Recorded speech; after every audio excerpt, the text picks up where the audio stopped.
Truong appeared at the front gate, dressed neatly in a black suit, holding a fresh bouquet, still glistening with morning dew. The afternoon light touched his face, tired but warm, his eyes filled with love. Tieu knew, froze tears streaming down as she saw the man who once walked away, now standing there like a miracle. He smiled and held out the flowers. "I came back to keep my promise. This time, I'll really marry you." Dewey ran out from the house, throwing his arms around them both. The three stood in the yard, smiling through their tears, a picture of perfect happiness. But behind that bouquet, could there be something still hidden? Don't forget to like, subscribe, and turn on the notification bell to catch the next episode, where happiness and secrets come together as one. The weak morning sunlight slipped through the cracks in the old tile roof, scattering uneven beams across the wooden room. Dust coated the table cobwebs hung in the corners, and the damp air carried the heavy scent of time. In the corner, Truong sat, with his back against the wall, his hand wrapped in white bandages. His eyes were distant, heavy, with the kind of sadness that belongs to someone caught between two worlds, the living and the one he almost left behind. When he woke up after the accident, he couldn't remember who he was.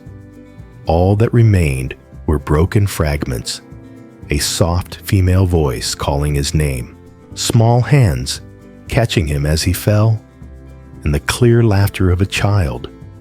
Every time he tried to remember, a sharp pain pierced his head like 1,000 needles stabbing into his mind. The farmer who saved him said he had been found by the river on a stormy night, covered in blood, barely breathing, almost gone. The man could only bandage his wounds, leave some food, and move on. Since then, Truong had lived alone in this abandoned house, surrounded by pieces of a life he couldn't piece back together. The first days were filled with despair. Every morning, the sound of wind brushing through the thatched roof made him jump. Every night, he dreamed of a woman standing in the middle of a field, reaching out her hand to him under the setting sun. But he never managed to reach her. Only her fading voice remained Truong. And then everything dissolved into silence. One afternoon, as he stepped onto the porch, he heard a child's laughter outside the gate, pure, joyful, yet strangely familiar. A breeze swept by, carrying the scent of orange blossoms, a scent he once loved deeply. And in that moment, everything came flooding back like a broken dam. He saw her face again, Tieu knew. He saw Dewey, the little boy, with eyes just like his own. He heard the words he once promised. Before he left, "I'll come back. No matter what happens, I'll come back to you." Tears filled his eyes. He looked up at the ceiling and smiled through the pain. Among all the shattered memories, one thing had never disappeared: love and the promise that came with it. From that day on, Truong began to train himself to walk, to breathe deeply, to hold a hammer to live again. Every step burned with pain, but he endured. Every time he fell, he thought of Tieu-nu's face and got back up. Each night, he lit a small candle and watched its flickering light dance across the wooden wall, whispering, "I'm still alive, and I'm coming home." Outside, dusk settled over the fields, the last light of day gleaming through the small window. He put on his worn jacket, grabbed a wooden cane, and looked toward the dirt road stretching ahead. His legs were weak, but in his eyes burned the fire of a man ready to start again the journey back to his home, his wife, and the dream that never truly faded. Wait for me, Tieu. I'm on my way home. Truong had finally come home. The old suitcase scraped along the ground, its wheels crunching over gravel, steady rhythmic, echoing the quickened beat of his heart. With every step and every breath, memories stirred awake. He saw the familiar bamboo line, thin trails of smoke rising from someone's kitchen, heard a rooster crowing in the distance, all of it flooding back, at once painfully real and dreamlike at the same time. Just a few more steps, he whispered to himself, lips trembling. Sunlight filtered through the beetle palms, glinting off the brown tiled roof of the small house at the end of the road.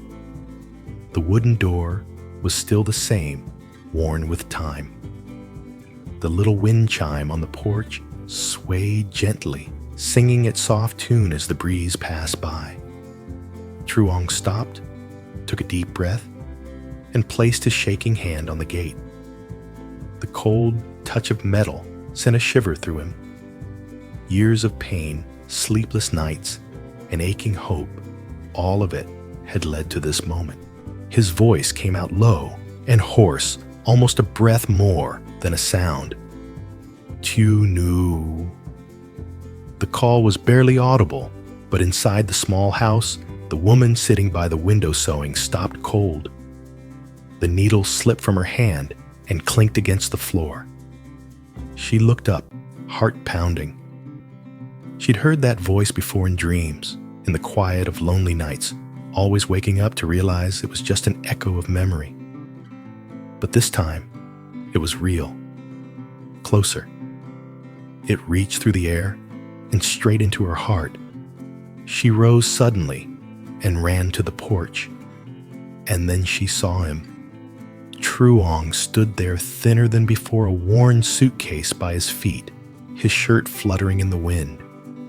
The scar on his shoulder was faint beneath the fabric, but his eyes were the same. Warm, gentle, overflowing with love. They stared at each other, frozen in place. The world went silent. Only the beating of their hearts filled the space between them.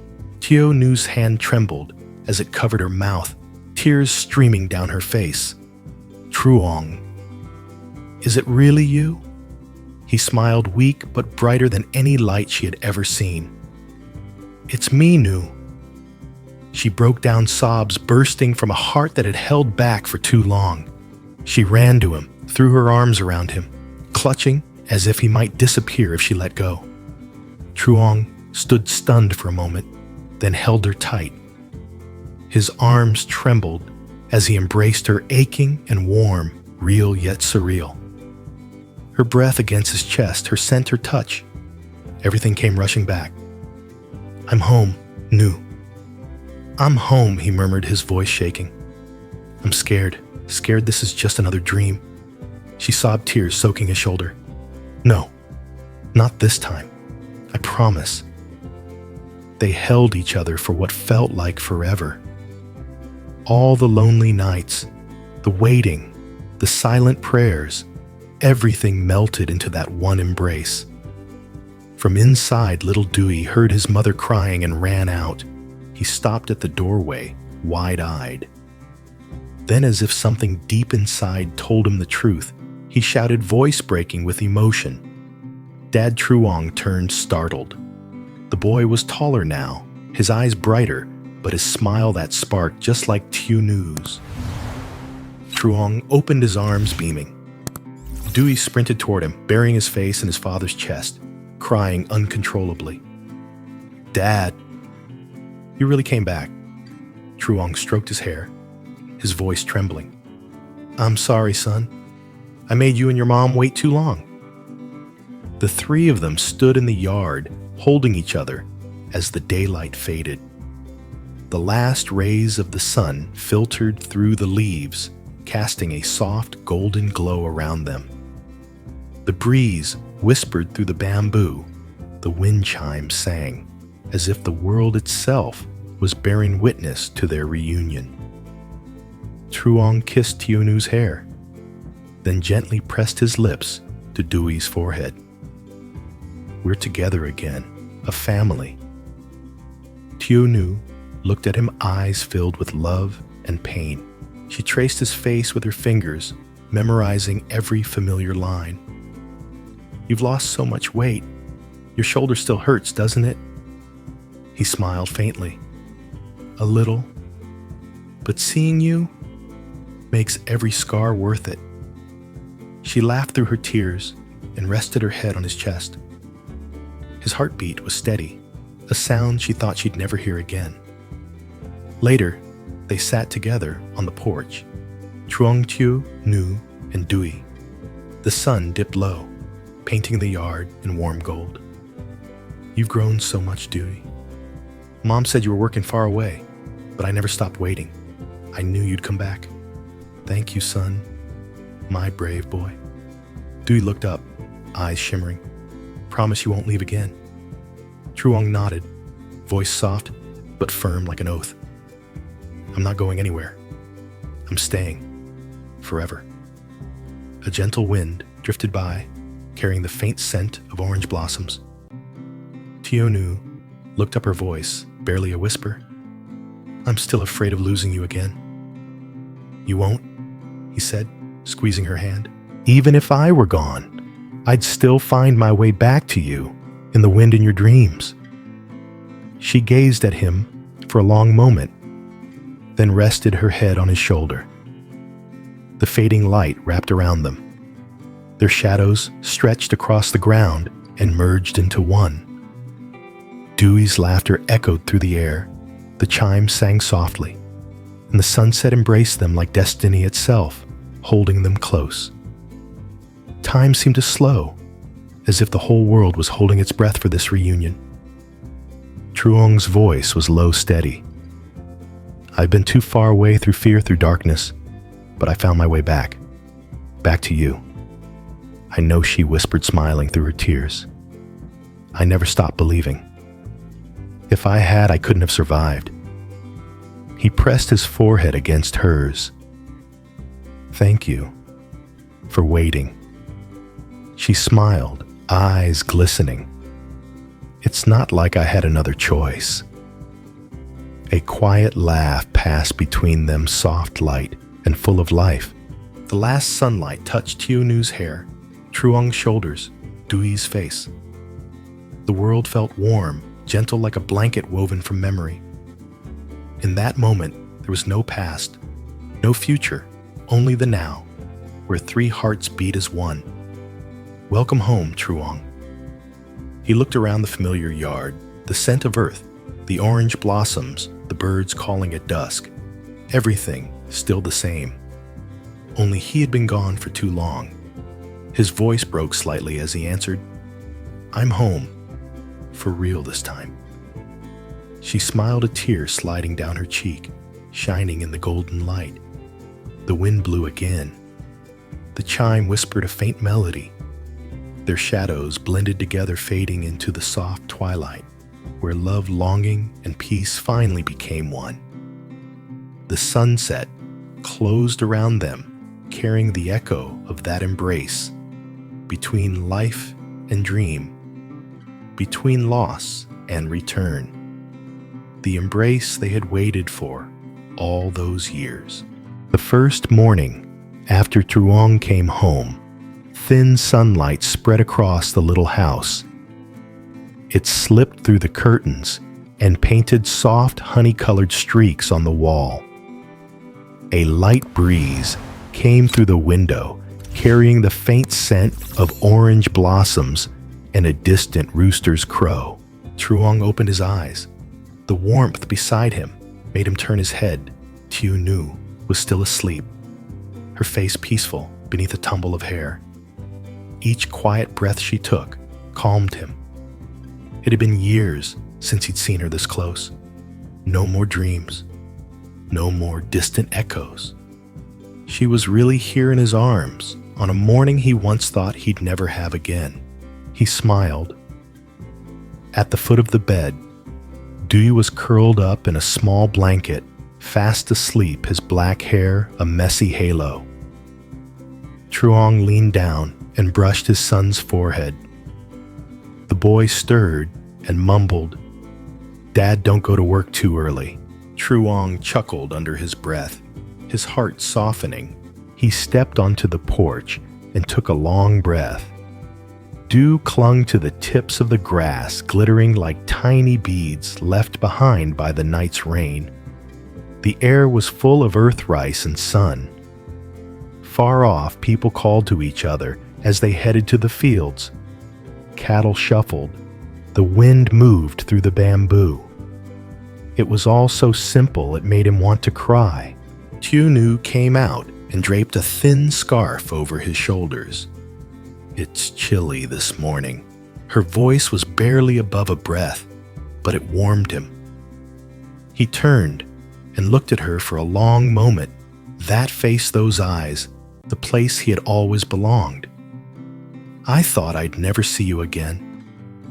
And I thought if you ever came back, it would only be in a dream," she answered with a small, deep smile. They looked out over the fields. The sun climbed higher, pouring gold across the garden beds where Tieu ran out waving a little rake. "Mom, Dad, let's plant more veggies." Truong laughed and walked down with him. He shed his jacket, rolled up his sleeves, and set his rough hands into the soil. Tieu squealed with laughter and spilled the water bucket, making Tieu laugh from the porch. The three of them planted seeds, watered, and joked with each other. Morning light settled on their shoulders, on beads of sweat, on clear ringing laughter. Even the dirt road out front seemed brighter, livelier, like their lives were waking up again. At lunch, Tieu set out a simple meal: braised fish vegetable soup, pickled greens, and a pot of hot fluffy rice. Truong sat in the middle, Tieu beside him, reaching over to place a piece of fish in his dad's bowl. "Eat, Dad. Mom's cooking is the best." Truong's eyes shone. "I miss this so much. When I was away, all I wanted was this meal." Tieu smiled. "I kept cooking it even without you. I was afraid I'd forget the taste you loved." Her words caught in his throat. He took her hand, thin, small, still warm. "Thank you for keeping a home for me." They ate between laughter, birdsong on the porch, and the quiet looks they shared. Tieu told school stories and said his friends thought his dad was handsome. Truong laughed. Tieu watched her boys and felt a simple, overwhelming joy. In the afternoon, Truong repaired the chicken coop roof, Tieu pulled weeds, and Tieu spread rice to dry in the yard. The breeze lifted her hair. Her dress moved through the light. Truong looked up, and his chest tightened. He dreamed of this 100 times, and here it was, more vivid than any dream. He stood there for a long moment until Tieu called out, "Dad, you're staring at Mom." They both burst out laughing. As the day wound down, they rested under the grapefruit tree, where the last light turned everything gold. Tieu lay in his mother's lap playing with pebbles. Truong leaned against the trunk, fingers laced with his wife's. No one spoke. Only wind leaves and the quiet of their hearts touching. "You know," Tieu said softly, "there were nights I prayed just to see you once, even in a dream. But now, you're really here. I'm scared that if I'm too happy, God will test me again." "He won't," Truong said, with a gentle look. "We've had enough suffering. Now it's just peace." Tieu lifted his head puzzled. Dad, what is peace? Truong squinted at him with a grin. It's seeing your smile every morning, hearing Mom sing at night, and being with you both every day. Dewey nodded seriously, then giggled. Then I want peace forever. Tieu laughed too. She rested her head on Truong's shoulder. That's all I want. Not wealth, just the three of us like this. The sun slipped behind the bamboo and reddened the sky. Sunset draped the roof and the garden in a soft, dreamlike glow. When night came, a cool breeze drifted in from the fields. The three of them sat together under the warm light of the oil lamp. Dewey dozed in his mother's arms, while Truong told stories about the road, the sea, and the kind people who helped him. The boy listened, eyes heavy, building far-off worlds from every word. Dad, I want to travel like you someday, he murmured, but I'll always come home because Mom's here. Truong smiled and brushed his hair. Keep that promise. It's the most important thing. Tieu glanced at him, and their eyes met, no words needed, just understanding and thanks. She knew what he had endured to return. He knew how she had kept their fire burning through the lonely years. Night deepened. Dewey slept, breathing steadily. Tieu leaned on Truong's shoulder and whispered, Do you ever wonder? If one day we're gone, who will keep these memories? No one has to, he said, squeezing her hand. They live in us.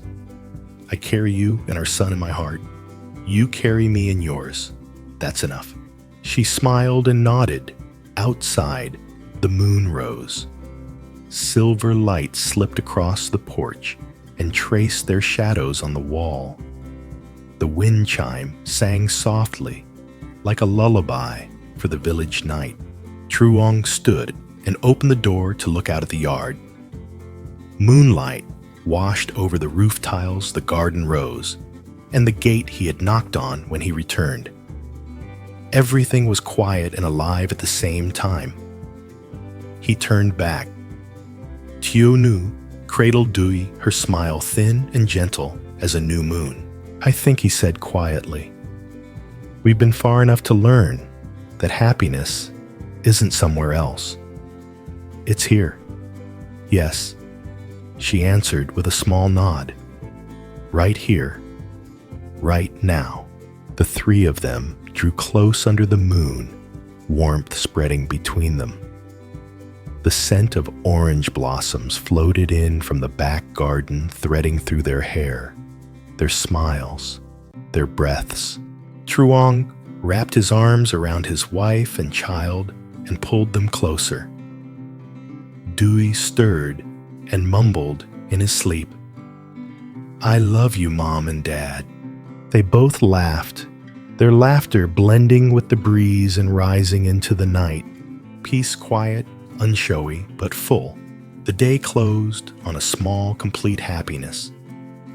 And as moonlight filled the little house, 3 breaths fell into rhythm, 3 heartbeats moved as one. No more tears, no more unfinished dreams, only love, simple, steady, and so real, it made the world outside fall silent.